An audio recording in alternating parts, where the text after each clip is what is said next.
Céline Landreau et Vincent Parisot. Le grand invité d'RTL Midi.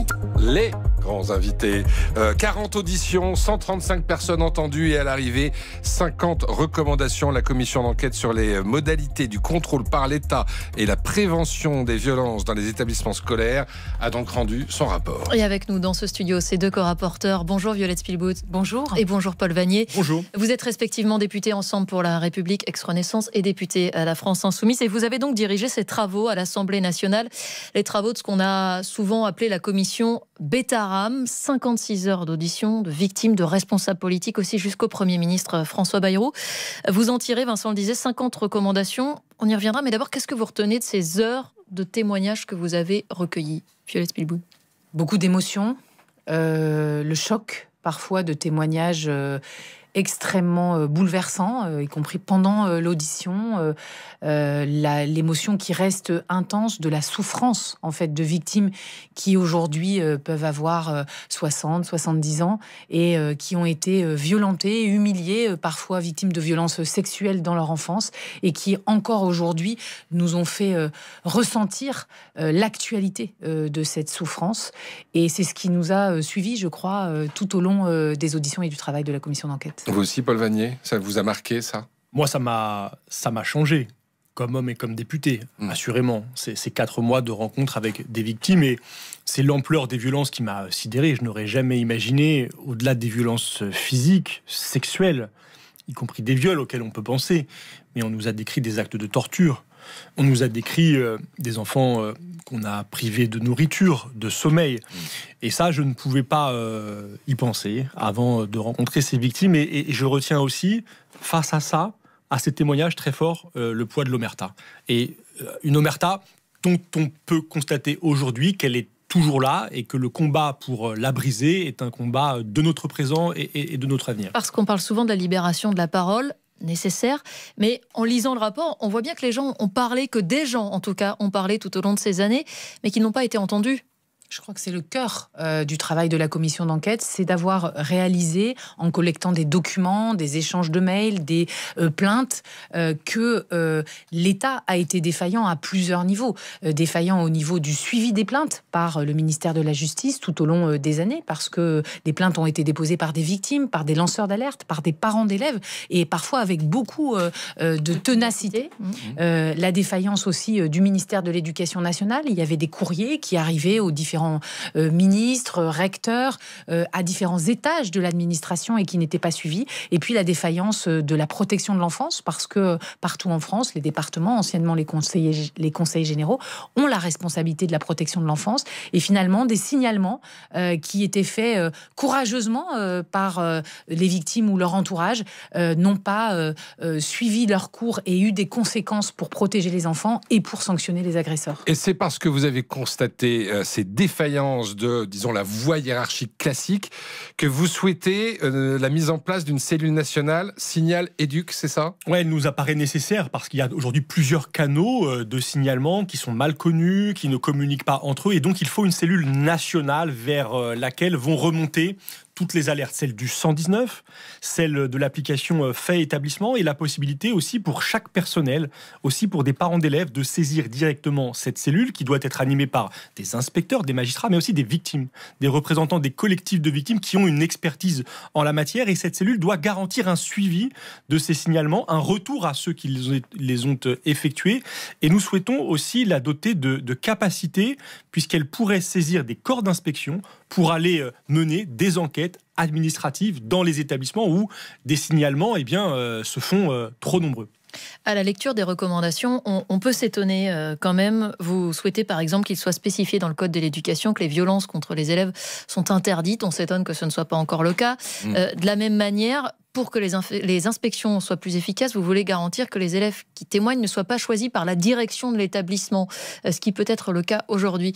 Aujourd'hui, dans les processus que les inspecteurs d'académie ou les inspecteurs généraux ont, il y a effectivement dans les habitudes, dans leur fonctionnement, le fait que c'est l'établissement qui prépare les auditions des élèves avec plutôt des représentants élus des élèves, des élèves plus investis, un espèce de panel qui serait programmé pour que les inspecteurs puissent s'entretenir avec eux. Il y avait de temps en temps des choix inopinés, mais là, ce que nous avons proposé, c'est que systématiquement, il y a un appel au hasard aux témoignages d'élèves qui ne soient pas choisis par la direction de l'établissement, surtout dans le cas de violences systémiques ou d'une omerta qui aurait empêché les élèves de parler, et puis un appel aussi aux témoignages individuels qui voudraient se manifester. Donc je crois que c'est un changement de pratique chez les inspecteurs qui aussi, dans nos recommandations, revient à leur donner plus de pouvoir, le pouvoir d'autosaisine, de ne pas attendre d'être saisi par un recteur ou un ministre, selon le niveau de l'inspection, mais de pouvoir, dès qu'il y a un signalement au niveau local, qu'il y ait immédiatement la réactivité et qu'une inspection, y compris inopinée, puisse être déclenchée. Signalement, éventuellement sanction, mais votre rapport pointe aussi du doigt le manque de suivi. C'est-à-dire que un enseignant, ça change d'établissement, ça change d'académie, et là aussi, il y a des défaillances. Oui, parce que aujourd'hui, notamment dans les établissements privés sous contrat, pour le coup, et il faut rappeler qu'il y en a 7500, que 2 millions d'élèves y sont scolarisés, il n'y a pas véritablement de dossier administratif qui peut suivre un enseignant s'il change d'établissement, de département, d'académie, et donc on peut perdre la trace d'une sanction, voire d'une condamnation, et cela nous paraît indispensable d'assurer que l'honorabilité de tous ceux qui sont en contact avec des élèves soit garantie. De ce point de vue-là, nous proposons notamment que l'accès au B2 du casier judiciaire, au FIGES, qui est un fichier qui recense un certain nombre de violences, soit plus répandu pour garantir que personne n'ayant commis des crimes, des délits vis-à-vis d'enfants ne soit au contact d'élèves et donc pour les protéger. Par exemple, sur les actes pédophiles. Ça existe plutôt pour le public. Dans l'enseignement public, c'est plutôt mieux garanti que dans l'enseignement privé sous contrat, même s'il y a aussi des enjeux au moment où les personnels entrent dans la carrière, ce contrôle est systématiquement effectué, mais ensuite, au cours de leur carrière, il faut aussi revenir parfois sur des situations pour s'assurer qu'il n'y ait pas eu une condamnation dans l'intervalle.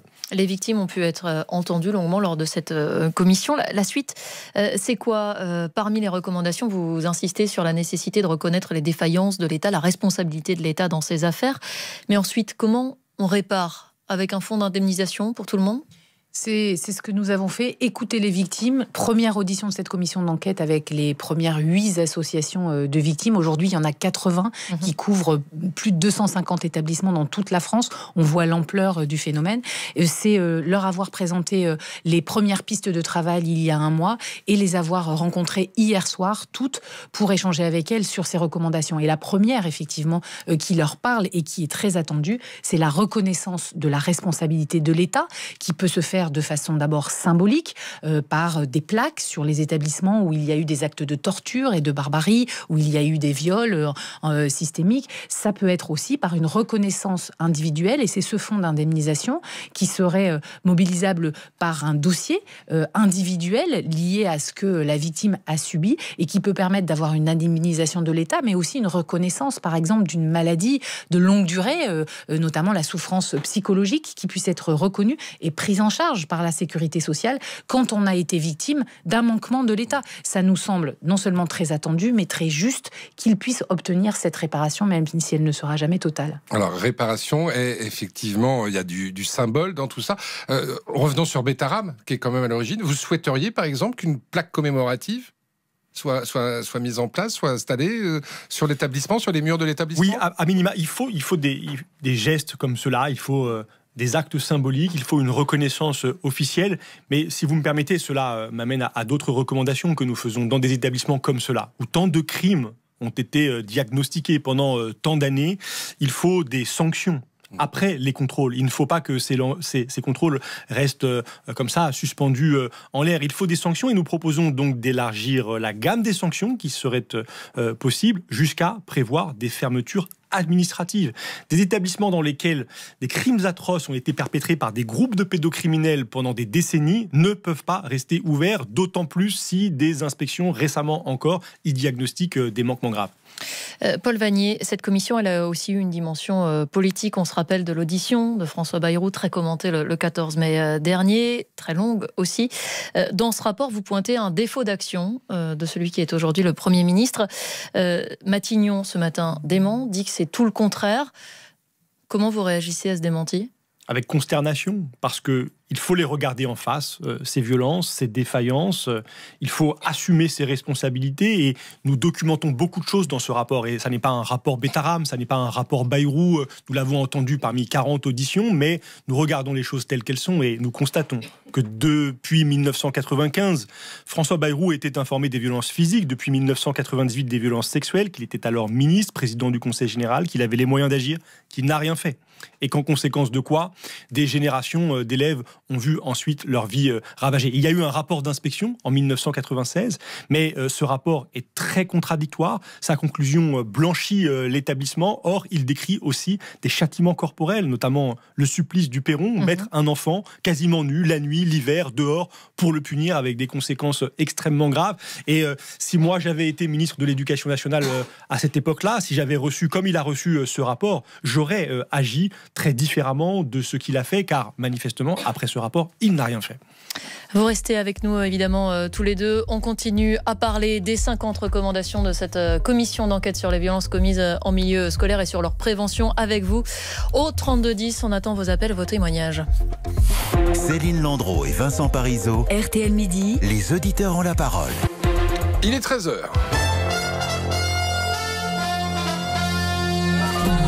Jusqu'à 14h, Les auditeurs ont la parole. Vincent Parisot et Céline Landreau sur RTL. Et les deux co-rapporteurs donc de la commission d'enquête sur la prévention des violences dans les établissements scolaires et l'affaire Betaram nous ont fait le plaisir de rester avec nous. Ils vont pouvoir partager, vous allez pouvoir les interroger, éventuellement témoigner de ce que vous avez vécu ou peut-être vos enfants. On vous attend donc dès maintenant au 3210. On a Marie justement qui nous a appelé. Bonjour Marie. Bonjour. La violence en milieu scolaire, vous l'avez connue? Enfin, c'est en milieu scolaire. Moi, j'étais dans un internat. Oui. Dans une pension. Oui, bien sûr que j'ai connu. J'ai fait 2 instituts dans ma jeunesse et c'était tous les deux. Il y avait beaucoup d'humiliation et de violence, oui. Vous allez nous expliquer ça dans un instant. Le temps de rappeler l'essentiel de l'actualité, Céline. Et une partie de la France qui suffoque toujours aujourd'hui. 4 départements restent en alerte rouge canicule. Il s'agit de l'Aube, Lyon, le Loiret et le Cher à ce stade jusqu'à 22h. Des fortes chaleurs qui frappent le pays depuis plusieurs jours maintenant et qui ont nécessité déjà la prise en charge en urgence par les pompiers de 300 personnes selon le gouvernement.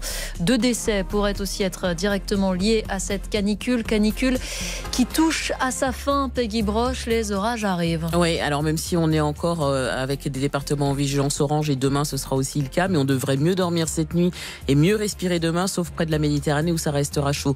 Vous le disiez Céline, les orages, on en a dès cet après-midi sur 3 axes, entre le centre Val-de-Loire, la Haute-Normandie, les Hauts-de-France et l'Île-de-France en fin de journée, entre le Massif central et les Ardennes avec des orages localement forts, de la grêle, de fortes rafales de vent, et sur les reliefs de l'Est également, ce sera orageux cet après-midi avec des orages plus marqués sur les Alpes du Sud encore, et sur les Pyrénées, orageux également. Ailleurs c'est un temps sec et ensoleillé, même si ça reste chargé sur le sud de l'Aquitaine. Les températures, alors toujours plus respirables près de la Manche, 21 à 26 degrés, en baisse dans l'ouest, même si ça reste chaud, 29 à 33 degrés, et toujours très chaud sur le centre et l'est, 34 à 38 degrés cet après-midi, 39 la maximale à Lyon. Merci beaucoup Peggy Broche. Il est soupçonné d'avoir voulu attaquer des femmes. Un attentat a été déjoué avec l'interpellation dans la région de Saint-Étienne d'un jeune homme de 18 ans muni de 2 couteaux. Il a été mis en examen à Écroué hier. Il se revendique de la mouvance masculiniste Incel. C'est la première fois que le parquet national anti-terroriste est saisi pour des faits d'une personne se revendiquant de cette mouvance Incel. Les États-Unis, eux, stoppent la livraison de certaines armes à l'Ukraine, notamment des missiles de défense anti-aérien, décision qui a été prise par Washington après un passage en revue de l'aide militaire. Washington explique s'inquiéter de la baisse de ses propres stocks de munitions.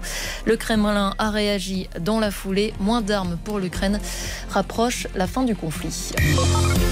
13h, 14h.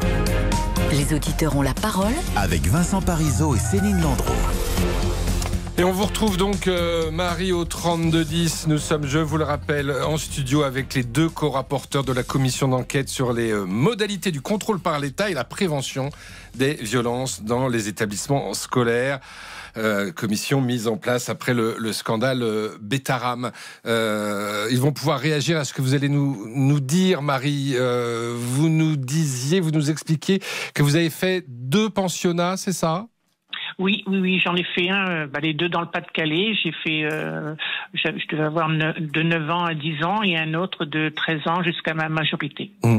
Donc c'était des pensionnats religieux? Le deuxième, oui. Et pas le premier? Non, le premier c'était un truc médical. J'avais un problème au niveau de mes os, donc j'étais dans une coquille pendant plusieurs mois, mais j'y suis restée 1 an et demi. Mais malgré ça, malgré que c'était médical, on avait quand même beaucoup d'humiliation, oui, beaucoup. Est-ce qu'on peut avoir une idée de ce que vous avez vécu? Dans les dortoirs, je parle du premier établissement, dans les dortoirs, par exemple, on était entre 20 et 22 filles, fillettes, et s'il y en avait une, on devait montrer notre linge en fin de journée à l'éducateur ou l'éducatrice qui était de garde, et s'il y en avait une qui était sale, tout le groupe était puni, on se mettait à genoux, on avait le slip sur la tête, et ils faisaient défiler d'autres groupes pour nous regarder, quoi. Oui, c'est le genre d'humiliation. L'humiliation. Oui. Et des humiliations, vous en avez vécu, connu également dans ce pensionnat religieux catholique, c'est ça? Ah oui, là, oui, parce que quand je suis arrivée, c'était encore des religieuses et on avait seulement 2 éducateurs. Et là, c'est pareil, on était 10 groupes de 20 filles, donc ça allait de 5 ans à 21 ans. Et là, il y avait un éducateur qui était très très mauvais. Là, il nous cognait dessus sans arrêt quand on faisait des petites fugues parce qu'on voulait aller voir comment ça se passait de l'autre côté de la rue. Et on franchissait le mur et quand on rentrait, il nous mettait en slip. On devait se mettre sur le dos et il sautait à pieds joints sur notre ventre. À tous, quoi. Si on était 5-6, c'était 5-6, quoi. Et on était battus sans arrêt et on avait beau se plaindre au directeur, mais il n'y avait rien qui fonctionnait. Donc on s'était dit que c'était normal. On avait beau se plaindre au directeur, il n'y avait rien qui fonctionnait. Mais non, parce que comment il disait que c'était normal, qu'on l'avait cherché. Alors comme à l'intérieur, il y avait une espèce de prison qu'on appelait la passerelle à cette époque-là. C'était comme une prison et on était enfermé là-dedans. Voilà. Violet Spielbout, Paul Vanier, vous entendez le témoignage de Marie. Ça fait écho à tous ceux que vous avez reçus lors de vos auditions? Oui, mais chaque témoignage différent, c'est glaçant. D'entendre ça, d'entendre qu'on saute sur le ventre, qu'on bat, qu'on frappe des jeunes filles de 13 à 20 ans en pleine adolescence, enfin des enfants. Et qu'on trouve le courage. Oui, moi ça me. On trouve le courage d'aller en parler au directeur, parce que oui. Il faut à ce moment-là prendre son courage à deux mains quand même pour aller le dire au directeur. directeur. On entend finalement dans ce témoignage, c'est un système aussi de punition et de menace du pire avec ce lieu, la passerelle. Donc à chaque fois dans ces établissements, qu'ils soient publics ou privés, on sentait l'éloignement et l'enfermement dans ce que les élèves appellent souvent l'enfer, et dans lequel il y a toujours la menace du pire si on n'obéit pas, si on ne se soumet pas. Donc il y a une très forte relation entre l'humiliation psychologique, les violences physiques et les violences sexuelles. Quelque part, c'est terrible d'entendre ça, madame. En tout cas, je sens à quel point encore aujourd'hui c'est présent. C'est la question que je voulais poser, Marie. Les années sont passées, sans doute les décennies. Est-ce que vous avez pu oublier? J'ai cru avoir oublié, mais l'affaire Betaram comme je vous ai dit la dernière fois, parce que je suis déjà passée à l'antenne, et c'est vrai que Betaram, ça m'a réveillée.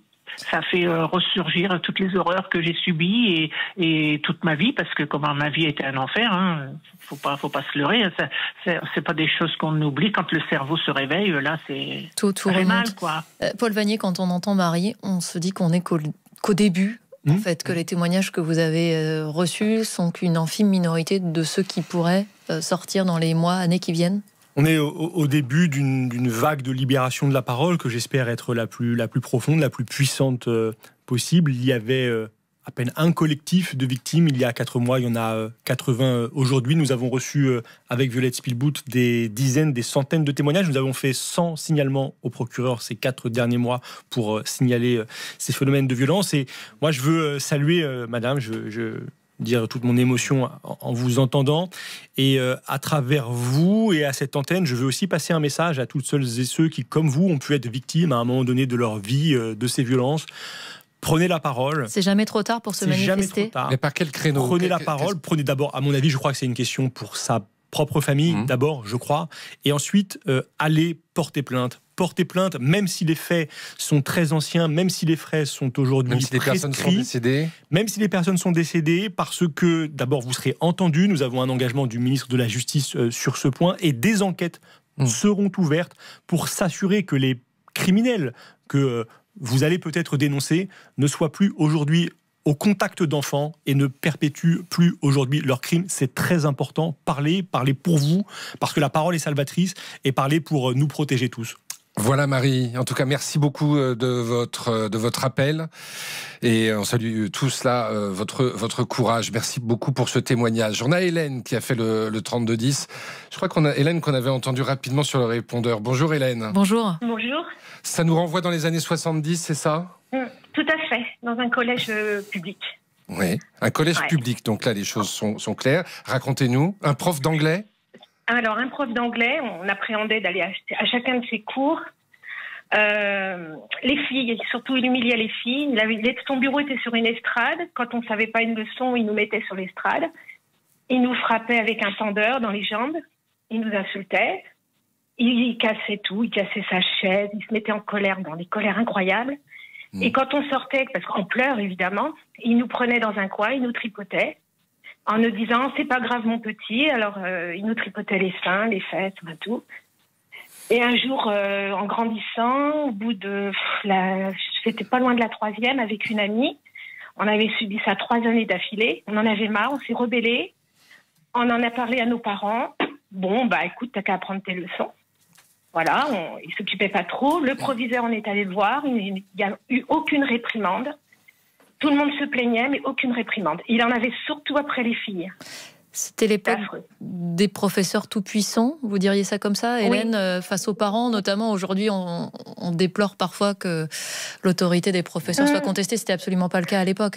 Là, on n'est Je pas pense plutôt que le professeur était, même si les parents râlaient, le proviseur protégeait les profs. Surtout celui-là. Et ça, on n'a jamais compris pourquoi. C'est en 3e, L'autorité, c'est pas ça. Non, bien sûr. Ça, c'est un déferlement de violence. Et à nouveau, ce témoignage est glaçant. Peut-être qu'il peut me conduire à passer ce message, là aussi. La plus petite violence, parce que là, c'est décrit d'abord, ce sont des humiliations, des violences psychologiques, et puis ce sont des violences physiques, et puis ce sont des agressions sexuelles. Il y a un continuum dans les violences, et ce continuum doit nous alerter. Le premier geste, le premier mot violent doit être dénoncé, doit être contesté, parce qu'il peut précéder des gestes plus graves et des actes beaucoup plus graves. Je dis ça parce que, vous savez, on entend parfois l'idée qu'il y aurait des tapes éducatives, des claques éducatives. J'y mets tous les guillemets nécessaires. Aucune tape, aucune claque n'élève un enfant. Et ces claques doivent être dénoncées.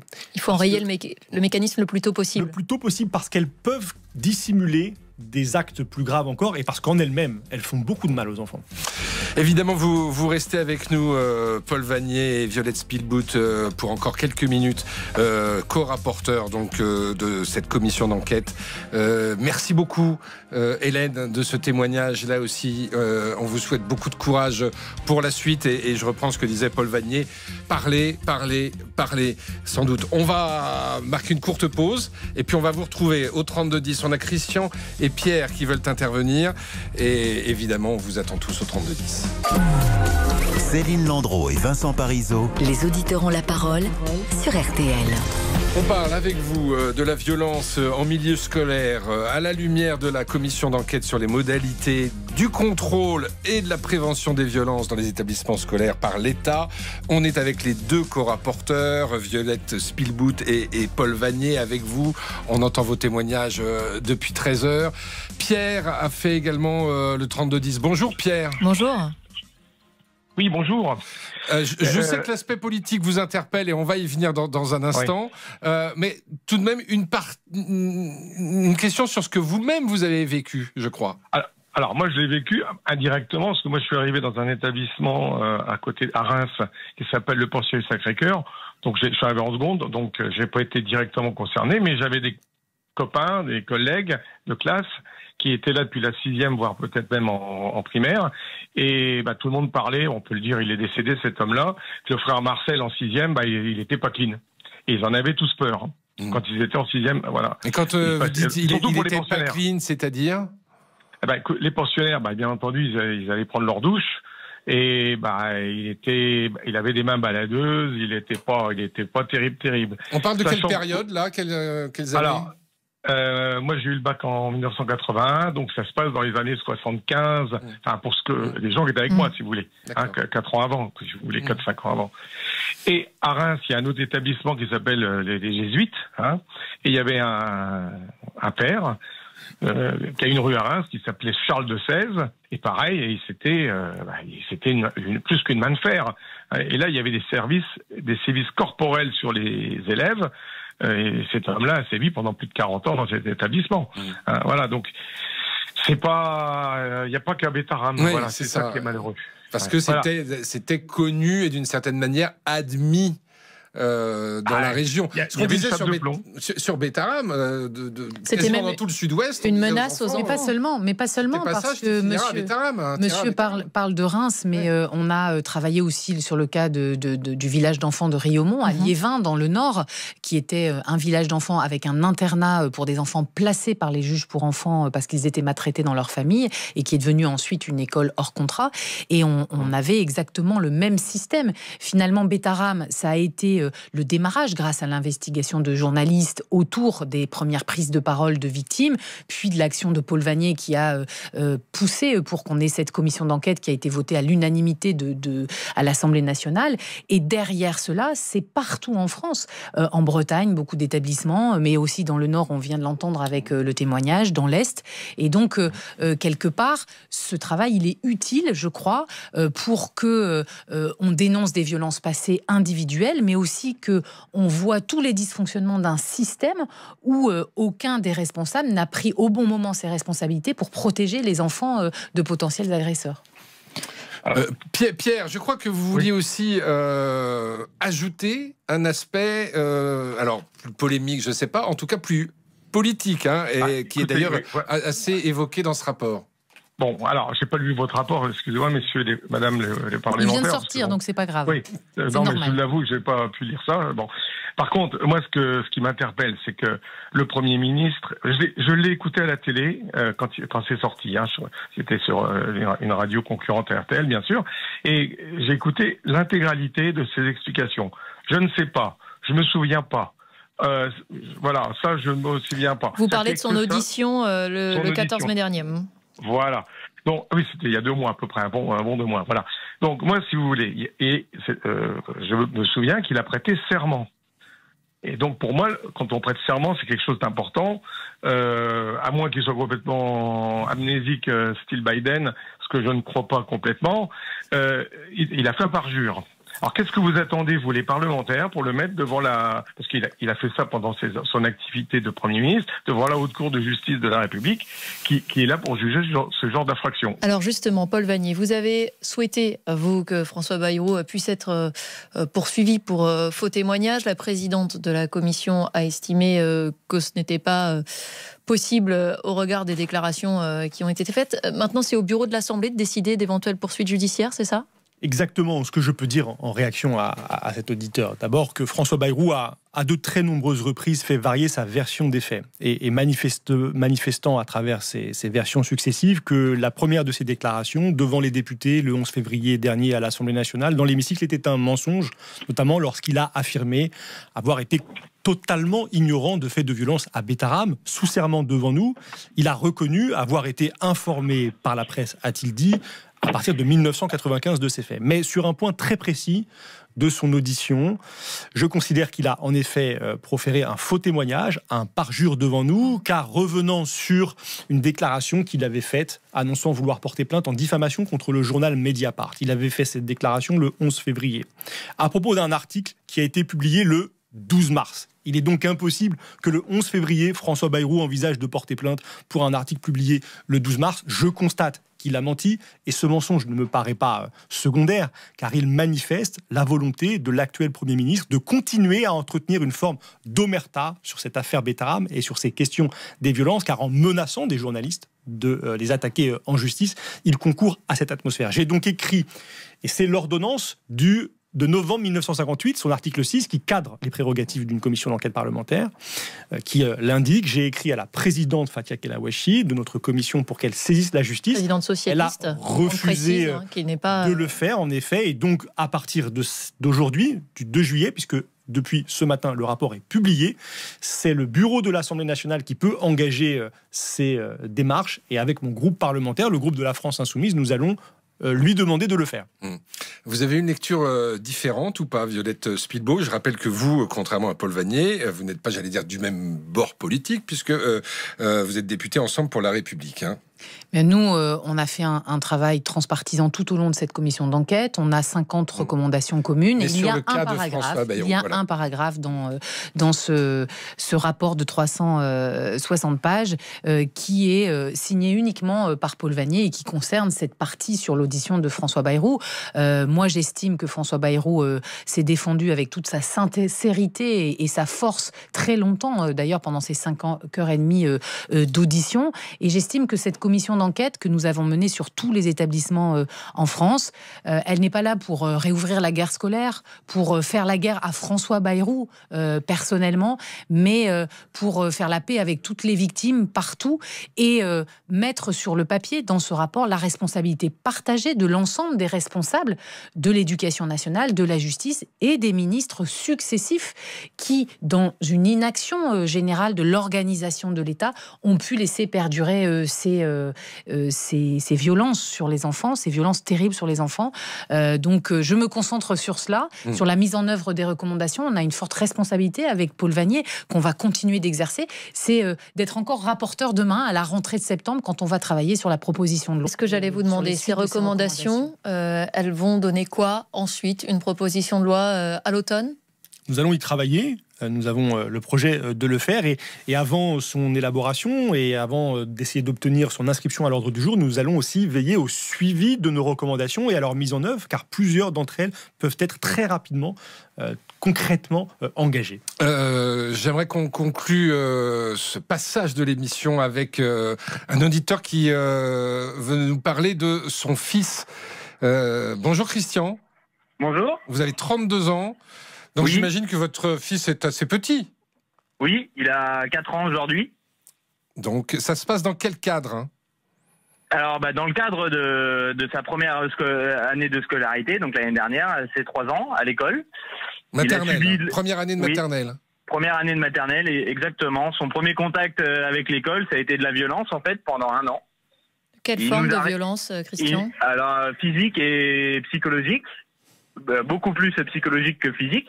Mais ça existe encore. Et ça s'est traduit comment, qu'on imagine ce qu'il a pu subir? Rabaissement par la parole, à lui dire qu'il était nul, qu'il n'était pas capable, on l'a laissé de côté, on lui jetait de l'eau à la figure, on le tirait par le bras en le décollant du sol, en lui serrant le poignet au point qu'il ait mal au poignet, même à la maison. Au point qu'aujourd'hui, pour tenir un stylo, alors ça va un peu mieux actuellement, mais pour tenir un stylo à l'école et écrire son prénom, c'était le stylo qui se mettait à trembler, un blocage, un refus de l'autorité à l'école. Et quand vous avez pris conscience de tout cela, Christian, vous êtes allé le signaler au directeur? Ah mais on a fait mieux que ça. C'est là où en fait vous parlez depuis tout à l'heure, j'écoute de libération de la parole, d'inciter à porter plainte les gens et tout, mais pourquoi faire en fait? Parce que vous avez porté plainte? Vu que la justice ne suit pas. Nous, il y a eu une plainte de déposer, avec sa mère, forcément. On a déposé une plainte. Elle a été classée sans suite, au bout de 7 mois. Il n'y a même pas eu de jugement. Cette personne, elle était directrice de cette même école. Elle a été rétrogradée par l'académie à cause de faits similaires. Elle recommence. Elle n'est pas jugée. Elle est toujours institutrice. Et l'année prochaine, elle est susceptible de revenir dans le même établissement. Je dis quoi à mon fils demain? Je dois changer. C'est à moi de le changer d'école? Violette Spilbeau. Non, je crois que c'est glaçant votre témoignage, et on a malheureusement des témoignages encore actuels, monsieur, dans le public comme dans le privé.